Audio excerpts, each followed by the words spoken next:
Pakaigan, mahigit 18,000 posisyon sa gobyerno ang paglalabanan ng mga kandidato sa midterm election sa Mayo. Pero ang pinakaabangan marahil ay ang pupuno ng 12 posisyon sa Senado. Para sa mga mababakating pwesto sa mataas sa kapulungan, 33 kandidato po ang maglalaban.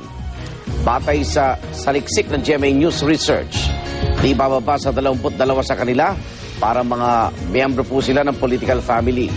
Ilan nga po sa mga kandidatong ito ay magkakamag-anak pa. 5 naman sa mga senatorial candidate ngayong 2013 may kamag-anak sa kasalukuyang hanay ng mga senador.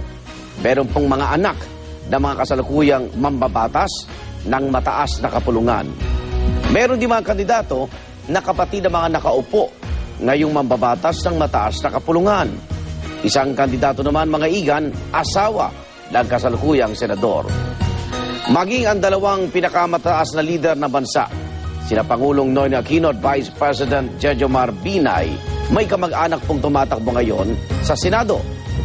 Pagdating naman sa track record, marami-rami sa mga senatorial candidate ay may karanasan na bilang mambabatas o di kay sa pamamahala. Siyempre pa, nariyan ang mga incumbent senator na naghahangad ng re-election. Sila po ay 6. 5 naman ay mga dati ng senador na naghahangad ngayong makabalik naman sa mataas na kapulungan. 5 rin ang bilang ng mga kandidato na pawang mga kongresista sa kasalukuyan.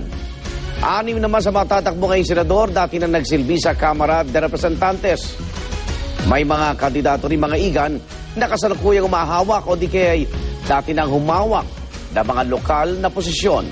10 ang kanilang bilang sa tala ng GMA News Research. Ang iba namang kandidato ngayon sa Senado, nakapagsilbi na rin bilang mga appointed official sa iba't ibang kagawaran, ahensya at komisyon ng gobyerno. Ano man ang ugnayan sa politika, veterano man o bagito sa gobyerno, ang mahalagay nakatutok tayo mga Pilipino sa programa at plataforma ng mga kandidato. Dapat tama.